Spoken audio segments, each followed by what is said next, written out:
Good morning friends. जैसा कि आप सब जानते हैं कि 2026-27 फाइनेंशियल ईयर स्टार्ट हो चुका है और ये एक रिजीम चेंज का ईयर है बिकॉज हम एक पुराने इनकम टैक्स से न्यू इनकम टैक्स में माइग्रेट कर रहे हैं। पुराना जो इनकम टैक्स था 1961 का, वो अब क्योंकि 65 साल का हो चुका है तो उसे रिटायर किया जा रहा है और अब नया एक्ट 1961 के बाद अब सीधा 65 साल बाद और इनकम टैक्स एक्ट 2025 को इंट्रोड्यूस किया गया है। अब 1 अप्रैल से वही एक्ट एप्लीकेबल है बिकॉज बहुत बड़ा चेंज है हमारे लिए। तो इसी तरह का एक रिजीम चेंज लास्ट ईयर हुआ था जीएसटी में, जिसके बारे में हम आज बात करने वाले हैं। So friends, my name is CA Meetu Jain and please बने रहिएगा वीडियो के अंत तक। मैं आपको एक बहुत ही स्पेशल प्रोविजन बता रहा हूँ जिससे लास्ट ईयर एक रिजीम चेंज हुआ था जीएसटी में। तो लास्ट ईयर जीएसटी में इनकम टैक्स एक्ट की ही तरह एक रिजीम चेंज कैसे आया था कि एक बहुत छोटा सा प्रोविजन होता है जीएसटी में कि अगर आप कोई भी सर्विसेज प्रोक्योर कर रहे हैं जो आपकी सभी ब्रांचेस से रिलेटेड है, लाइक किसी एक कंपनी है जिसकी मल्टीपल ब्रांचेस हैं थ्रू आउट द इंडिया और हर स्टेट में उनका रजिस्ट्रेशन, लेट से मोर देन 1 स्टेट में अगर रजिस्ट्रेशन है तो ये प्रोविजन एप्लीकेबल है उनके ऊपर। और अगर आपने कोई भी ऐसी सर्विस प्रोक्योर की है जिसपे कि सभी ब्रांचेस से लिंक है उसका, लाइक अगर आपने कोई अपने ब्रांड का प्रमोशन कराया तो उसका बेनिफिट हर ब्रांच को मिलेगा, तो that is related to every branch. तो उस केस में आपको क्या होता है, अपना इनपुट हर ब्रांच को डिस्ट्रीब्यूट करना होता है। तो ये एक इनपुट सर्विस डिस्ट्रीब्यूटर के थ्रू डिस्ट्रीब्यूट किया जाता है और उसके लिए लास्ट ईयर प्रोविजन आया था सेक्शन 20 ऑफ CGST एक्ट में कि आपको ISDA में रजिस्ट्रेशन कराना अब मैंडेटरी हो गया और डिस्ट्रीब्यूशन आपको मैंडेटरी हो गया है। उससे पहले आप कर रहे थे, नहीं कर रहे थे, that is a separate thing, लेकिन 1/4/25 से वो मैंडेटरी हो गया, अब आपको करना ही पड़ेगा। तो इसी से जुड़ा एक और प्रोविजन होता है क्रॉस चार्ज। क्रॉस चार्ज के बारे में आपने सुना तो बहुत होगा। क्रॉस चार्ज होता क्या है? क्रॉस चार्ज में होता है कि आपका जो इनपुट है जिस ब्रांच से रिलेटेड है, अगर आपने उस ब्रांच को कोई सर्विस प्रोवाइड की है तो आप उसका चार्ज करेंगे और उसके ऊपर GST चार्ज करेंगे। ये तो सेम एक ही बात हो गई कि जो कॉमन है वो डिस्ट्रीब्यूट करना है। तो क्रॉस चार्ज से डिफरेंट कैसे है ISD से?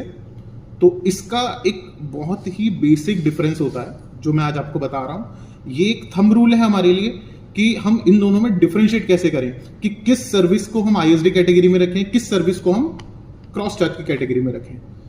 ठीक है ना? तो ये सर्विस बेस्ड है कि मार्केटिंग की सर्विस पे ही एप्लीकेबल है। हो सकता है मार्केटिंग की सर्विस पे ISD लग जाए, हो सकता है मार्केटिंग की सर्विस पे क्रॉस चार्ज भी लग जाए, दोनों चीजें एप्लीकेबल हो सकती है। तो हमें ध्यान रखना है, हमारा जो थंब रूल है, बेसिक रूल है, हमें उसका ध्यान रखना है। बेसिक रूल क्या है इन दोनों के डिफरेंशिएशन का?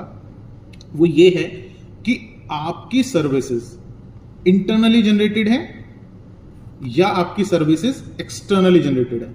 अगर आपकी सर्विसेज एक्सटर्नली जनरेटेड है, आपने कहीं बाहर से प्रोक्योर की है, अपनी कंपनी से जनरेट नहीं हुई है, तो उसका जो इनपुट होता है वो आपको एज ISD डिस्ट्रीब्यूट करना होता है।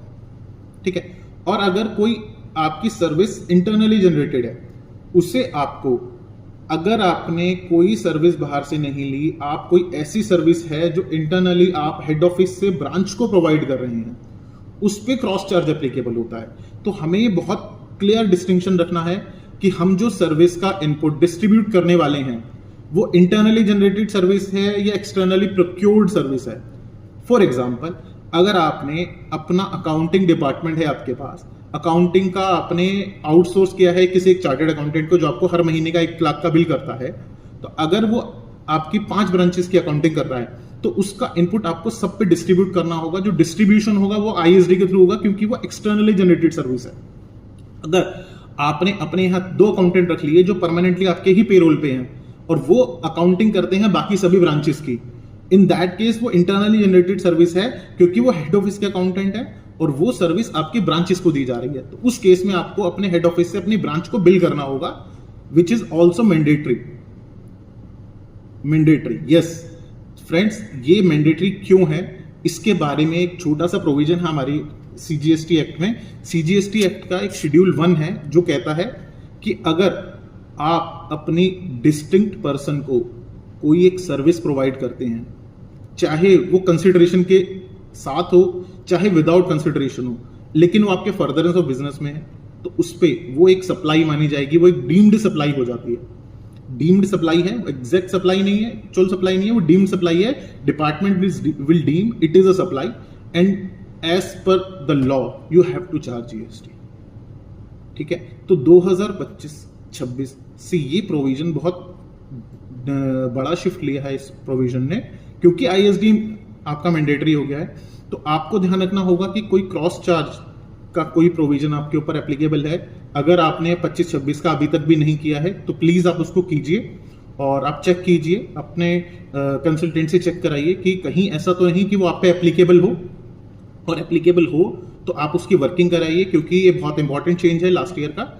और इसमें आप हमसे कोई भी हेल्प चाहते हैं तो प्लीज हम हमेशा आपके लिए तैयार हैं हेल्प करने के लिए। आपको आप मेरा नंबर भी नोट कर सकते हैं 9958663529, और हमारी ईमेल आईडी है ekta&company@gmail.com, EKTA ekta and company@gmail.com। Thank you friends.